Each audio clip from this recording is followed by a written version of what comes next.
زراعت کے میں خوش آمدید. میں ہوں شاہ زیب جیلانی. میرے ساتھ موجود ہیں زرار کھوڑو اور وسط اللہ خان. پاکستان میں ہمارا جو 75 سال میں جو سوال ہم بار بار ایک دوسرے سے پوچھتے آئے ہیں وہ یہ ہے کہ اس ملک کا کیا ہوگا, یہ ملک آگے کیسے بڑھے گا, اس ملک کے مسائل کیا ہیں. مختلف لوگ اس کا مختلف جواب دیتے ہیں. کوئی کہتا ہے کہ اگر ہماری عدلیہ ٹھیک ہو جائے تو ملک ٹھیک ہو جائے گا. کوئی کہتا ہے پولیٹیشنز ٹھیک ہو جائیں تو ملک ٹھیک ہو جائے گا. کوئی کہتا ہے کہ یہ کہ ہماری فوج جو ہے اگر وہ ٹھیک ہو جائے تو تب ہم بہتری کی طرف جائیں گے. کوئی کہتے ہیں کہ یار نہیں, کوئی خمینی آنا چاہیے, کوئی خمینی آنا چاہیے, اور کوئی کہتا ہے کہ اگر ہم خود ایز این انڈیویجول ٹھیک ہو جائیں تو سب ٹھیک ہو جائے تو پھر سب صحیح ہو جائے گا. تو 75 سال میں ہم نے یہ دیکھا کہ ہم نے کئی جنگیں لڑیں, ہم نے آدھا ملک گنوا دیا, ہم نیوکلیئر طاقت بن گئے.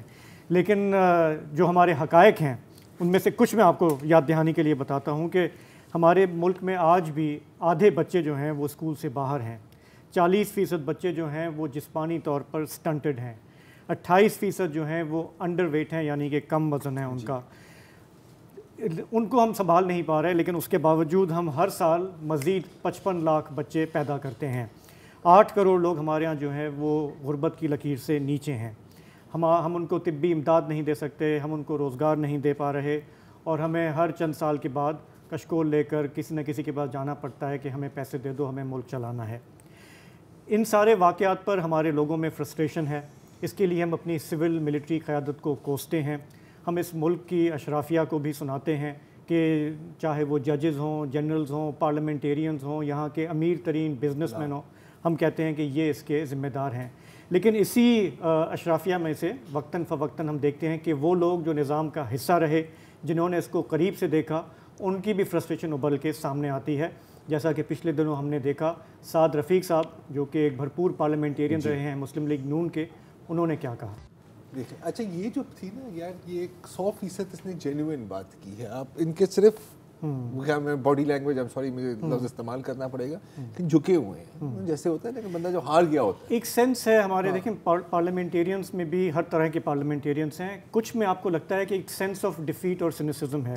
سعد رفیق صاحب کے علاوہ آج کل جو کافی کھل کے جو لوگ بول رہے ہیں ان میں سابق وزیر اعظم شاہد خاقان عباسی ہیں, سابق وزیر خزانہ مفتاح اسماعیل ہیں.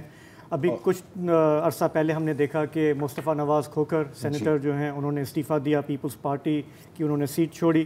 اسی طرح کوئٹہ میں ہیں حاجی لشکری ریسانی ہیں. اب یہ وہ لوگ ہیں جو مختلف پارٹیوں میں ہیں, یہ ایک سیاست کا حصہ رہے ہیں, جد و جہد کا حصہ رہے ہیں. لیکن ان میں یہ فرسٹریشن ہے کہ شاید ہماری جو پارٹیاں ہیں ان میں اختلاف کی گنجائش نہیں ہے, اصل ایشوز پہ بات نہیں ہوتی, یہ اپنے مفادات کے تابع ہیں. تو پچھلے چند دنوں میں ہم نے دیکھا ہے کہ یہ شخصیات جو ہے انہوں نے یہ ٹھانی ہے کہ جی ہم جو اصل ایشوز ہیں اس پہ ہم بات کریں, اپنا ایک انڈیپینڈنٹ ہم ایک اس پہ بات کریں تاکہ ہم اپنی پارٹیوں کے جو ڈسپلن ہوتا ہے اس سے نکل کے ہم کچھ کھل کے بولیں. جس سے پھر یہ کافی افواہیں بھی چل رہی تھیں کہ ایک نئی پارٹی بن رہی ہے, کنگز پارٹی بن رہی ہے. اچھا سر افواہیں چھوڑ دیں, ایک بندے نے باقاعدہ کیلکولیشن بھی کر لی تھی کہ اچھا اگر ایم کیو ایم اور یہ مل جاتے ہیں تو اس کا میں نے یار خدا کا ہمارے میڈیا والے بھی ہم چیتے ہیں نا, ہم پتہ نہیں کہاں سے کہاں پہنچ جاتے ہیں. بہرحال ان شخصیات نے اس کی تردید کی, انہوں نے کہا جی ایسا کچھ بھی نہیں ہے, ہم صرف اتنا چاہ رہے ہیں کہ ہم اپنی بات جو ہے وہ کھل کر رکھ سکیں اور ہم ان پہ ڈیبیٹ کر سکیں. تو ہمیں پروگرام میں آج جوائن کر رہے ہیں مفتاح اسماعیل صاحب, وہ فون لائن پر ہمارے ساتھ ہیں, اور ساتھ ہی سابق سینیٹر مصطفیٰ نواز کھوکھر. آپ دونوں کا بہت بہت شکریہ کہ ایک تو یہ آپ کا جو انیشیٹو ہے, پہلا آپ کا سیمینار جو ہے یہ کوئٹہ میں ہو رہا ہے پرسوں, جس کی میزبانی حاجی لشکری ریسانی کر رہے ہیں. وہاں پر سندھ سے اسد علی شاہ ہوں گے, اس کے علاوہ حسن فواد ہیں, خواجہ محمد ہوتی ہیں, اور بھی شخصیات ہیں. تو پہلا سوال میرا خیال ہے کہ مفتاح اسماعیل صاحب آپ سے, کہ ہم نے دیکھا کہ پچھلے چند ماہ میں جب سے آپ وزارت خزانہ سے ہٹائے گئے, آپ جو باتیں کر رہے ہیں وہ بہت ریزونیٹ کر رہی ہیں لوگوں کے ساتھ, کیونکہ آپ نے قریب سے دیکھا ہے سسٹم کو, آپ اس ملک کے جو مسائل ہیں, معاشی مسائل ہیں, اس سے بخوبی واقف ہیں. ابھی تک آپ کو جو اس کا فیڈ بیک مل رہا ہے, آپ کو لگتا ہے کہ یہ سیمینار کرنے سے کچھ بہتری آئے گی؟ بہت شکریہ بھائی. دیکھیں گزارش یہ ہے کہ اس ملک میں مصطفیٰ بھی وزیر رہ چکے ہیں, میں بھی وزیر رہ چکا ہوں, شاہد عباسی صاحب وزیر اعظم رہ چکے ہیں, فواد اسد فواد جو ہمارے ساتھ ہیں وہ بھی بڑے اعلیٰ عہدے پہ رہ چکے ہیں, لشکری صاحب بھی, خواجہ محمد. ہم سمجھتے ہیں کہ یہ ملک ہمارے اوپر یہ فرض ہے کہ ہم اس ملک کا قرض ادا کریں، اور ہو سکتا ہے کہ ہماری باتیں سنی جائیں، ہو سکتا ہے کہ ہماری باتوں کو رد کر دیا جائے، لیکن پھر بھی ہم کو یہ باتیں کرنا ضروری ہیں۔ اور یہ بات میں آپ کو سچ بتاؤں کہ آج سے 1 سال پہلے، یہ میرے وزارت سے پہلے میں نے یہ ٹیڈ ٹاک کی جس میں نے بات کری تھی کہ اس ملک میں ایلیٹ کیپچر ہے، صرف 1% ایلیٹ جو ہے وہ اس ملک کے اوپر قابض ہے۔ آپ کے 4, 5, 8 اسکولوں کے بچے جو ہیں وہ تمام اچھی نوکریاں ان کو ملتی ہیں، تمام اچھے عہدے ملتے ہیں۔ آپ کی آدھی کاپی ایک کالج سے آتی ہے، یا آپ کی آدھی سپریم کورٹ کی ججز کی اسٹرینتھ جو ہے وہ ایک اسکول سے اگر آتی ہے ایچ کالج سے، یا اگر آپ کے آدھے عزیز لوگ کراچی گرامر اسکول سے آتے ہیں، تو یہ باقی جو 4 لاکھ اسکول میں 40 لاکھ بچے پڑھ رہے ہیں، یا 2 کروڑ بچے پڑھ رہے ہیں، وہ کیا are the children of lesser god? مطلب ان کا کیا قصور ہے؟ اگر آپ کے ملک میں 40% بچہ جو ہے وہ اسٹنٹڈ ہے، اگر آپ کے ملک میں اس کے علاوہ 20% بچہ جو ہے وہ ویسٹڈ ہے، 86% بچہ جو ہے انڈر نورشڈ ہے، اس کا مطلب ہے کہ آج رات کو بھی میرے بھائی کتنے بچے جو ہیں، ہزاروں لاکھوں بچے جو ہیں وہ بھوکے سوئے ہیں۔ تو 70-75 سال بعد کہ اس کو آزادی آپ نے نہیں لی تھی نا کہ آج بھی بچہ بھوکا سو رہا ہو؟ آج بھی بچہ جو ہے، ہر 10 میں سے ایک بچہ جو دنیا میں جاہل ہے وہ پاکستانی ہے۔ Highest number of people under the age of 5 پاکستانیوں کی ہوتی ہے۔ 40 بچے 1000 بچوں میں سے مر جاتے ہیں جن کی 28 دن کی عمر ہے۔ دنیا میں سیکنڈ ورسٹ ہے ہم لیسوٹو کے بعد۔ تو کیا اس لیے پاکستان بنا تھا؟ اس لیے میں وزیر بنا ہوں اور شاہد عباسی وزیر اعظم بنا ہے اور مصطفیٰ جو ہے وزیر بنے؟ تو اگر ہم یہ باتیں بھی نہیں کر سکتے اور یہ باتیں بھی اگر بری لگتی ہیں تو پھر تو بہت بری بات ہے، لیکن پھر یہ باتیں کرنی ضروری ہے۔ اچھا یہ مفتاح بات صاحب، کرنی ضروری ہے کہ Pakistan is not work for Pakistani and something has to give, something has to change. اچھا یہ اتنی سی بات کر رہے ہیں۔ جی مفتاح صاحب اور مصطفیٰ صاحب، آپ سے میں بات کروں گا۔ اچھا جبھی بھی آپ یا آپ جیسے کوئی بھی، اور پہلے بھی ماضی میں ہم نے دیکھا ہے نا کہ عہدے سے ہٹ کے پھر مطلب بندہ کھل کے بات کرتا ہے، لیکن ایک تنقید ہمیشہ ہوتی ہے جبھی بھی ایسی کوئی بات کی جائے کہ یار پہلے یہ باتیں کیوں نہیں ہوئی تھی۔ اب یہ جائز تنقید ہے یا یہ ناجائز تنقید ہے، کہنے کا مقصد ہے کہ جب فار ایگزامپل آپ مطلب پارٹی میں زیادہ ایکٹیو تھے یا جب آپ فائنانس منسٹر تھے تو ظاہر ہے کہ پوزیشن یہی تھی، وہ بھی آپ کے سامنے تھی، آپ کو بھی پتا تھا، سب کو پتا تھا۔ تو جب یہ بات آپ کرتے تھے اپنی پارٹی کی قیادت کے ساتھ تو کیا مطلب سنا نہیں جاتا تھا یا سمجھا نہیں جاتا تھا، یا بس کہ وی ڈونٹ کیئر، ہم نے کام سنجیدگی سے نکالا؟ لیا جاتا تھا؟ کیا ہوتا تھا؟ کیا ہوتا تھا؟ مصطفیٰ سے بات کر رہے نہیں، ہیں؟ آپ پہلے میں آپ سے بات کروں گا۔ اچھا میں دیکھیے، گزارش یہ ہے کہ یہ بات تو میں وزیر بننے سے پہلے بھی کر چکا ہوں، اور خدا نخواستہ میں یہ نہیں سمجھتا ہوں کہ سیاست میں کسی کی بھی نیت خراب ہوتی ہے۔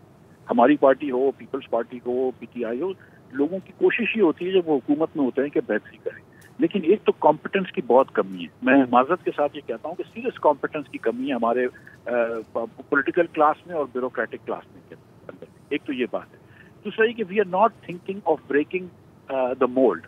اگر حکومت آتی ہے بولتی یار یہ کچھ بھی کر کے گزارا کر لو، جو بھی ریفارمز کرنے ہیں آج نہ کرو، اگلے سال کر لیں گے، الیکشنز کے بعد کر لیں گے، یہ ہو جائے گا تو کر لیں گے، وہ ہو جائے گا تو کر لیں گے۔ پھر آپ عجیب سی کنسپریسی تھیوریز میں بیٹھے ہوتے ہیں۔ اور میں آپ کو ایک سچی بات بتاؤں، اور اگر اس میں ہماری غلطی ہے تو غلطی ماننی چاہیے، کہ آپ جب وزیر بن کے بیٹھے ہوتے ہیں تو آپ کے پاس ملنے آتے ہیں بڑے بڑے صنعت کار، بڑے بڑے سرمایہ کار۔ آپ کے پاس وہ بیچارہ غریب آدمی جو کہ ہینڈ ٹو ماؤتھ رہ رہا ہے وہ تو نہیں آ رہا نا، جو رانا مارکیٹ کے باہر جو دیہڑی دار بیٹھا ہوا ہے، جس کو کسی دیہڑی ملتی ہے کسی کو نہیں ملتی، وہ تو نہیں آ رہا ہے۔ وہ بچہ جو اسکول ہی نہیں جا سکا ہے، جو آدھے پاکستان کے بچے اسکول میں نہیں جا سکے، وہ تو نہیں آ رہا۔ جو 42% عورتیں جو آئرن ڈیفیشنسی میں ہیں، جن کی وجہ سے ان کے بچے جو ہے وہ انڈر ویٹ پیدا ہوتے ہیں، وہ عورت کی تو کوئی ایکسیس نہیں ہے آپ کے پاس۔ آپ کے پاس تو انگریزی بولنے والے لوگ آتے ہیں۔ سو اس میں ہمارا پرسپیکٹو بھی غلط ہے، اور یہ کہ ظاہر ہے کہ آپ پبلک سروس میں رہتے ہیں، جب آپ دیکھتے ہیں ڈیٹا تو آپ کو اور سمجھ میں آتی ہے یہ بات ہے کہ یار یہ ملک اس طرح نہیں چل سکتا ہے کہ دنیا میں جو ملک میں ترقی کری ہے، جب بنگلہ دیش میں ترقی کری ہے تو پاپولیشن پلاننگ کری ہے، اگر بنگلہ دیش نے ترقی کری تو خواتین کو کام کرنے دیا ہے۔ یہاں پہ تو ہر بات پہ آپ مطلب کہیں مذہب کا نام اٹھا لیتے ہیں، کبھی کچھ بات اٹھا لیتے ہیں۔ تو یہ دیکھیں، سچی بات میں آپ کو بتاؤں کہ اس ملک کے اندر اگر 41% لوگ یہ کہتے ہیں کہ ہم کو باہر جانا ہے، ملک کے پاکستان چھوڑ کے جانا ہے، تو پھر Pakistan state is not acting like a mother to people. اچھا مصطفیٰ نواز، اگر میری غلطی ہے تو میری غلطی مانتا ہوں۔ مصطفیٰ نواز کھوکر صاحب، ظاہر ہے کہ سفر ہمیشہ غلطی ماننے سے ہی شروع ہوتا ہے۔ مصطفیٰ نواز کھوکر صاحب، مفتاح اسماعیل کو آپ نے سنا، آپ کی فرسٹریشن بھی کم و بیش یہی تھی جب آپ پارٹی ڈسپلن کی زنجیر سے بندھے ہوئے تھے؟ جی ہاں شکریہ خان صاحب. جی جی کیا تو اس میں انٹرو میں آپ نے یہ گفتگو کی کہ پاکستان میں ہر شخص چاہتا ہے کہ حالات تو ٹھیک ہوں، سب صحیح ہو، اور کوئی کہتا ہے کہ ایسے کر لیں تو سب صحیح ہو جائے گا، کوئی کہتا ہے ایسے کر لیں تو سب صحیح ہو جائے گا.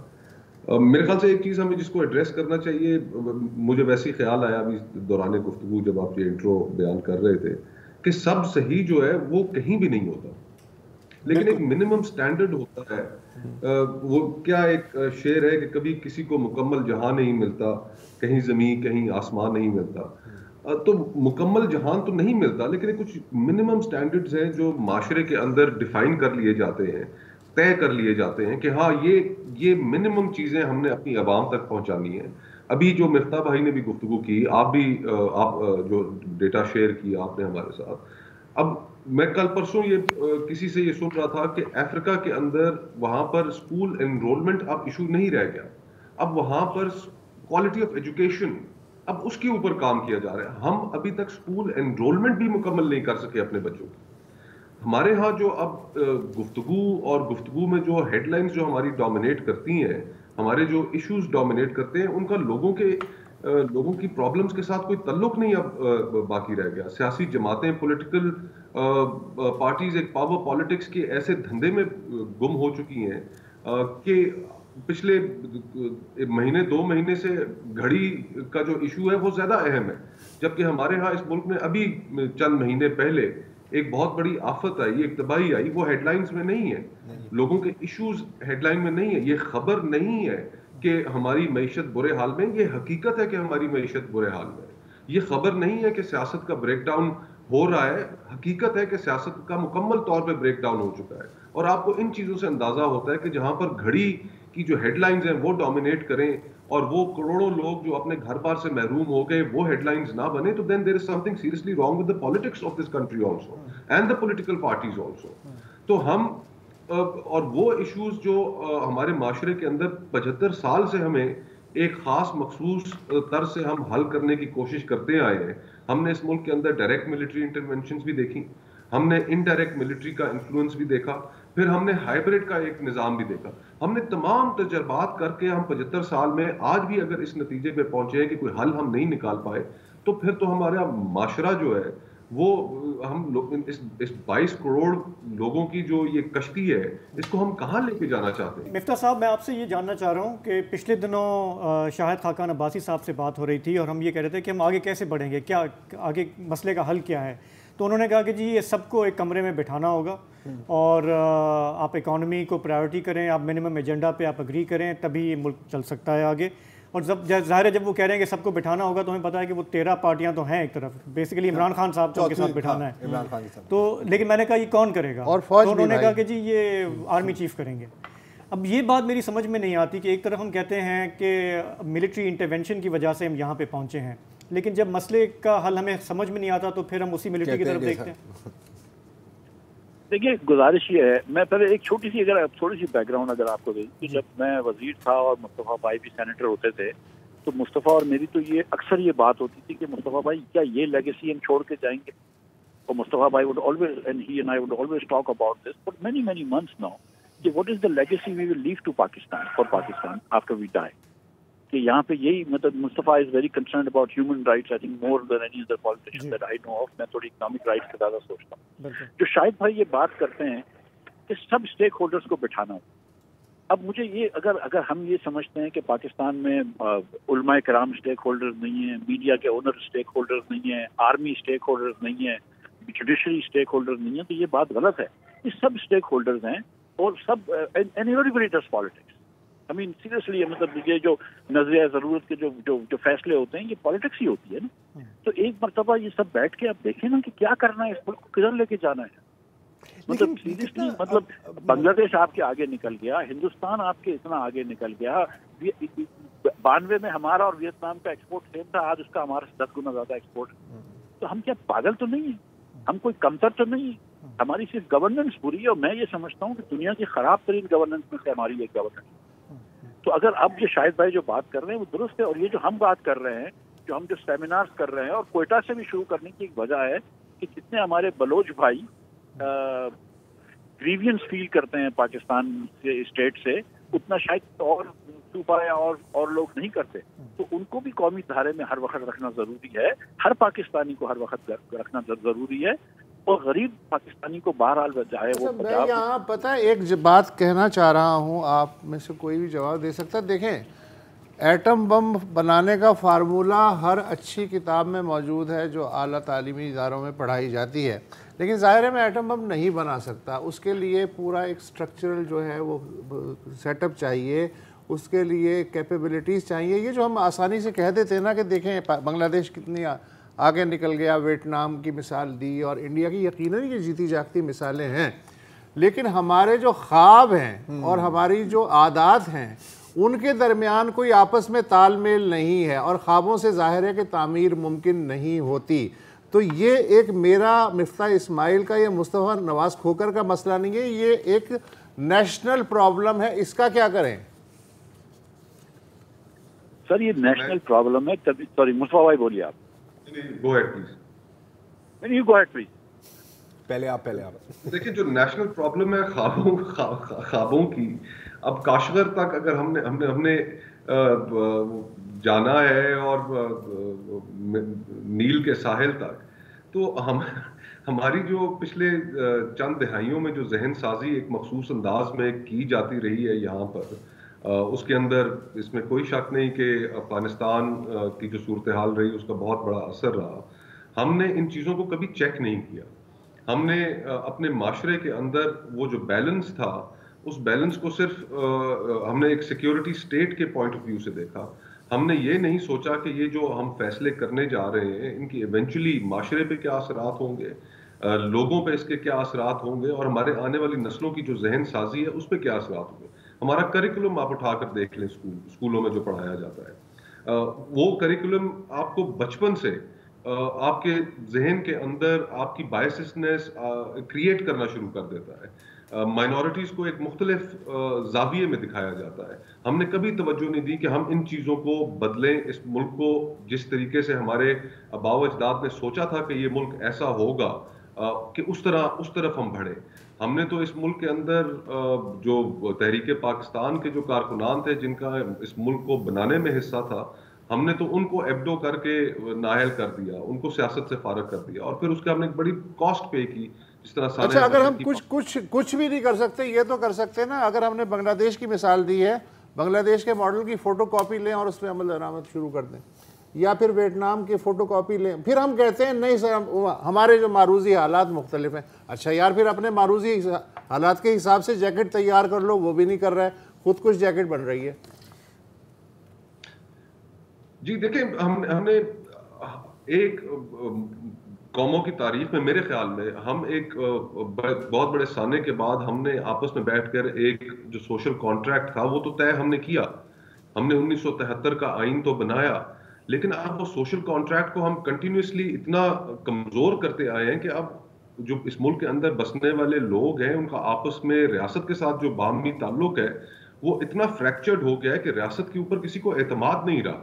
اب جس طرح ہم بلوچستان سے یہ شروع کرنے کی ایک وجہ یہ بھی تھی کہ اب سٹرکچرلی ہم نے اس پرابلم کو تو کبھی ایڈریس کیا ہی نہیں کہ آخرکار 17 سیٹوں والا جو صوبہ ہے، جب کراچی کی سیٹس اس سے زیادہ ہیں، فیصل آباد لاہور کی سیٹس اس سے زیادہ ہیں، تو پولیٹیکل پارٹیز کے لیے کیا ضرورت ہے کہ وہ وہاں پر سر کھپائیں، محنت کریں کہ یار 17 سیٹیں. تو ہمیں اب دنیا کے اندر بڑی چیزیں ٹرائی کی جاتی ہیں. اب جس طرح مائنورٹی ویٹو کا ایک کانسیپٹ ہے جو مختلف جگہوں پہ ٹرائی کیا گیا کہ آپ نے جو کم تعداد والے لوگ تھے ان کو ویٹو کا تھرو لیجسلیشن کچھ چیزوں میں ایسا اختیار دیا کہ جس سے ان کی جو ریزرویشنز تھیں یا ان کا جو قومی دھارے میں یکجہتی کے ساتھ ملنا تھا باقی اکائیوں کے ساتھ، وہ ممکن ہو گیا. تو ہم کبھی ان چیزوں کے اوپر تو سوچتے ہی نہیں. اور اگر ہم نے یہ سٹرکچرل فلا بلوچستان کے کانٹیکسٹ میں اگر ہم نے اس کو کبھی حل نہ کیا تو پرابلمز تو اسی طرح رہیں گے. آج فرینکلی اگر میں آپ سے پوچھوں کہ آپ ایک ریزن بتائیے کہ why should Balochistan stay with Pakistan, تو آپ کے پاس آپ شاید سوچنے پہ مجبور ہو جائیں.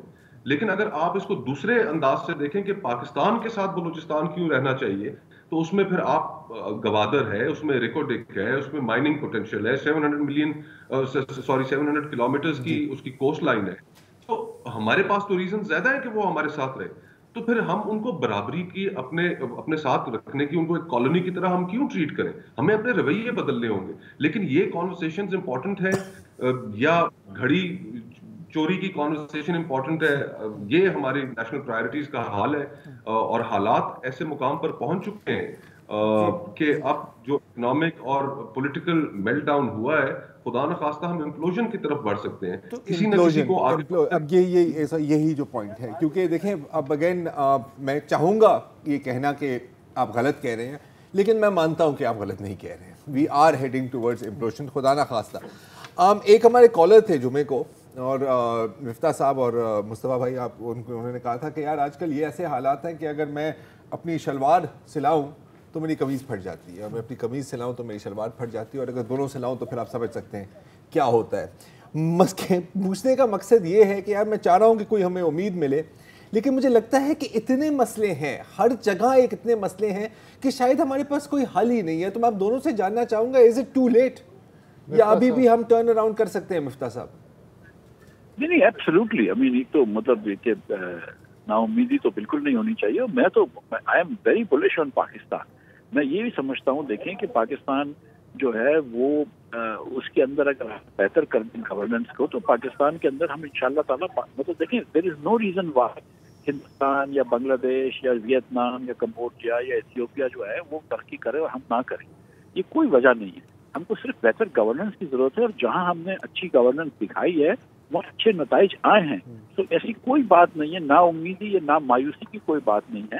لیکن بہرحال جو بیسک کام کرنے ہیں وہ کرنے ہوں گے. اور جو مطلب مطلب اگر مثال کے طور پر اگر ہم 35% بجلی جو ہے وہ ضائع کر دیتے ہیں یا اس کا بل نہیں لے سکتے, تو 35% پھر بجلی مہنگی ہو جائے گی. تو جو 65% لوگ جو بل دے رہے ہیں ان کو ڈبل پیسے دینے پڑ رہے ہوں گے, 50% زیادہ پیسے دینے پڑ رہے ہوں گے. یہ تو سیدھا سیدھا میتھ ہے نا. تو یہ کیا وجہ ہے کہ ہم بجلی کے جو محکمے کو ٹھیک نہیں کر سکتے؟ اور اگر ہم ٹھیک نہیں کر سکتے تو اس کو نشکاری کی طرف لے کے چلیں. اگر 90 ارب روپیہ پی آئی اے ہر سال کا 29 سال نقصان کرے گا, تو کیا ہم کو یہ ضروری ہے کہ فرض کہیں خدا نہ خواستہ کہ ہم کو پی آئی اے جو ہے اس کو نشکاری نہ کریں؟ یہ کہ 12,000 لوگ جو پی آئی اے میں نوکری کرتے ہیں ان کے لیے چل رہا ہے, یا پورے پاکستان کے 90 ارب روپیہ نقصان کرے؟ اور اس طرح کی بہت مثالیں ہیں. تو مصطفیٰ صاحب میں آپ کی طرف آنے والا ہوں کہ اب اگین یہ جو جتنی چیزیں ہیں یہ ہم سالوں سے سن رہے ہیں نا, یار پی آئی اے لاس میکنگ ہے, یہ لاس میکنگ ہے, اس کو بہتر کر سکتے ہیں, اور یہ کوئی راکٹ سائنس بھی نہیں ہے. دیکھیں اگین جو موجودہ نظام ہے مصطفیٰ صاحب, اور آپ نے اندر سے اچھی طرح سے سسٹم کو دیکھا, اور شاید آپ سسٹم سے مایوس بھی ہوئے ہیں یقیناً. موجودہ نظام میں یہ سب کچھ ممکن ہے کیونکہ ہم نے اور ہر قسم کا نظام تو ٹرائی کر ہی لیا ہے نا, وہ بھی نہیں چلا. کرنٹ جو ہمارا سسٹم ہے for lack of a better term, یہ ڈیلیور کر بھی سکتا ہے؟ میرے خیال سے ہم زرار بھائی اور اب مزید ایکسپیریمنٹس کے متحمل تو نہیں ہو سکتے. جمہوریت اس کے اوپر کنسنسس ہونا چاہیے ہمارے پورے معاشرے میں کہ یہی نظام ہے کہ جس کے ذریعے بہتری لائی جا سکتی ہے. کوالٹی آف ڈیموکریسی کے اوپر ہم گفتگو کر سکتے ہیں. پھر اس کو ہم نے امپروو کیسے کرنا ہے, پولیٹیکل پارٹیز کے اندر جو انٹرنل ڈیموکریسی ہے کہ وہ کیسی ہونی چاہیے. لیکن یہ آپ ٹھیک کہہ رہے ہیں کہ حالات ایسے نہج پہ پہنچ چکے ہیں کہ جہاں پر نا امیدی بہت پھیلی ہے, اور اس نا امیدی میں ہمیں لوگوں کے ساتھ سچ بھی بولنا پڑے گا. ہمیں اب جس طرح کسی بھی آپ سیاسی لیڈر کو بٹھا لیں تو وہ کہیں گے کہ جی کہ آنے والے الیکشنز میں ہم آپ کے لیے یہ کر دیں گے, وہ کر دیں گے, فلانا کر دیں گے. ایسا کوئی کچھ نہیں ہوگا. ہمیں بڑے کڑوے فیصلے کرنے پڑیں گے. ہمیں 5 سال 10 سال کے لیے ایک ڈائریکشن بنا کے چلنا پڑے گا, اور اس کے لیے ہمیں کنسنسس کی ضرورت ہے. چیزیں 6 مہینے میں نہیں بدلیں گی, 1 سال میں بھی نہیں بدلیں گی, 2 سال میں بھی نہیں بدلیں گی. دہائیوں کا کام. ہاں لیکن بدلتی ہوئی نظر تو کم از کم آئے نا, ایک قدم 2 قدم, ایک قدم تو بندہ لے. تھینک یو سو مچ, بہت بہت شکریہ اینڈ بیسٹ آف لک. آپ دونوں کو وہی ہے کہ سب کو پتہ ہے کہ کیا کرنا ہے, ول اور کیپیبلٹی کا مسئلہ ہے. کیا پھر وقفہ ہی لے لیں, وقفہ لے. Welcome back. اور تھوڑا سا عجیب لگ رہا ہے کیونکہ ابھی مصطفیٰ نواز کھوکھر صاحب بار بار کہہ رہے تھے کہ یار میڈیا گھڑی کے اوپر پڑا ہوا ہے, گھڑی کے اوپر پڑا ہوا ہے. تو کیا کریں, ہم بھی گھڑی پہ ہی بات کریں, لیکن صرف گھڑی پر نہیں, پریشان نہ ہو. تو اب بڑی ایک مزیدار بات ہے کہ آپ کو پتہ ہے کہ جب سے یہ حکومت آئی ہے, پی ڈی ایم والی حکومت, اور جب سے یہ توشہ خانہ والا کیس سامنے آیا ہے تو گلی گلی میں چھوڑ ہے, شور ہے, عمران خان گھڑی چور ہے, یہی ان کا نعرہ چل رہا ہے نا. اور اس کو بڑا پلے کیا جا رہا ہے کہ جی یہ غیر اخلاقی کام ہے اور اس نے کاروبار کیا ہے پی ایم ہاؤس میں بیٹھ کے, and so on and so forth. اور اس کے ساتھ ساتھ اب ظاہر ہے کہ یہ کیس شروع ہوا تھا جب پی ٹی آئی حکومت میں تھی. اچھا, اس دوران جب بھی پوچھا جاتا تھا پی ٹی آئی کی حکومت سے کہ جی آپ ڈیٹیلز تو دیں کہ خان صاحب جب وزیر اعظم تھے تو کیا کیا تحفے ملے, کیا کیا چیزیں ملی, تو حکومت کا ہمیشہ کہنا تھا کہ جی ہم یہ نہیں بتانا چاہ رہے کیونکہ اس سے ہمارے جو بین الاقوامی تعلقات ہیں متاثر ہو سکتے ہیں. اور سب نے کہا کہ یار یہ کس طرح کی عجیب و غریب بات ہے, اور بالخصوص جو آج حکومت میں وہ کہتے ہیں کہ یار یہ تو کوئی بات نہیں ہوئی. اب مزیدار بات یہ ہے کہ ایک منیر احمد نام کے صاحب نے ایک پٹیشن دائر کی لاہور ہائی کورٹ میں, جس میں انہوں نے پلی کی کہ جو بھی ڈیٹیلز ہیں توشہ خانہ کے 1974 میں توشہ خانہ بنایا گیا تھا, اس کے بعد سے لے کے آج تک کیا کیا تحفے اس میں ملے ہیں اور ان کا کیا ہوا ہے. ان کا کہنا ہے کہ جی یہ پبلک انفارمیشن ہے, اس کو پبلک کرنا چاہیے. تو ظاہر ہے کہ لاہور ہائی کورٹ کے ایک رکنی بینچ نے پھر حکومت سے بھی کہا کہ جی اس کا کوئی جواب دیں, آپ بندہ سوال پوچھ رہا ہے جواب تو دو. تو حکومت کا جواب آیا کہ جی اصل میں مسئلہ کیا ہے کہ اگر ہم نے بتا دیا نا تو ہمارے بین الاقوامی جو تعلقات ہیں نا وہ متاثر ہو سکتے ہیں. مطلب کہ ایگزیکٹ ورڈ ٹو ورڈ وہی بات جو پی ٹی آئی حکومت میں کرتی تھی اور جس پر جو آج حکومت میں ہے وہ اس تنقید کرتے تھے. تو ہمیں اب جوائن کر رہے ہیں رانا ابرار صاحب, ہمارے توشہ خانہ ایکسپرٹ, صرف توشہ خانہ پہ ایکسپرٹ نہیں ہے اور بھی بہت چیزوں پہ ایکسپرٹ ہیں. توشہ خانسٹ, بہت اچھا ہے, ان کی وہ نیچے والی پٹی بھی چینج کر دیں توشہ خانسٹ میں. رانا ابرار صاحب ہمیں جوائن کر رہے ہیں. رانا صاحب یار کیا یہ کھلا تضاد نہیں ہے؟ پہلے وہ خود کہتے تھے کہ جی مطلب آپ پبلک کریں, جب ان پر سوال آتا ہے کہ آپ پبلک کریں تو یہ کہتے ہیں کہ نہیں جی یہ تو پھر پتہ ہے دو برادر ملک ہمارے سے ناراض ہو جائیں گے. یہ کیا ڈرامہ ہے؟ جی یہ کھلا تضاد ہے بھی اور نہیں بھی ہے, کیونکہ کھلا تضاد اس لیے نہیں ہے کہ حکومت تو تبدیل ہو گئی, پی ٹی آئی کی حکومت چلی گئی اور نون لیگ کی یا پی ٹی ایم کی حکومت آ گئی ہے, مگر جو کیبنٹ سیکرٹری تھے احمد نواز سکھیرا صاحب وہ بدستور اپنے عہدے پر موجود ہیں اور کیبنٹ سیکرٹری ہوتے ہوئے نگران وزیر اعلیٰ پنجاب کے بھی امیدوار ہیں اس وقت. میں آپ کو بتاؤں کہ جب میں نے 2020 میں نومبر 2020 میں انکوائری ریکویسٹ بھیج دی تو انہوں نے مجھے انفارمیشن نہیں دی تھی عمران خان کے غیر ملکی تحائف کے بارے میں. پھر میں نے پاکستان انفارمیشن کمیشن میں اپیل کی تو وہاں پر بھی ان کا جواب یہی تھا. صاحب ظاہر ہے کہ کیبنٹ سیکرٹری حکومت کو ریپرزینٹ کر رہا ہوتا ہے ایک طرح سے, ہم بلکہ ہر طرح سے ہم کہہ سکتے ہیں کہ حکومت کا ہی موقف ہے, وفاقی حکومت کا ظاہر ہے. تو اس وقت ان کے ذریعے وفاقی حکومت کا موقف یہ تھا کہ کیونکہ یہ غیر ملکی سربراہان مملکت نے دیے ہیں تحفے, اگر ہم ان کو ریویل کر دیں, ان کو ڈسکلوز کر دیں ان کی ڈیٹیل, تو ہمارے ان ملکوں کے ساتھ تعلقات خراب ہو سکتے ہیں اور اس سے پاکستان کے مفاد کو نقصان پہنچے. یہاں پر ایک سیکنڈ پاز کریں. کیسے یار یہ آج جسٹس عاصم حفیظ صاحب جو ہیں وہ یہ کہیں گے کہ جیسے سعودی عرب میں وہ ایم بی ایس اور آپ نے پیانو پین دی, لاہور ہائی کتنے سستے انسان ہو, یہ بات ہوگی.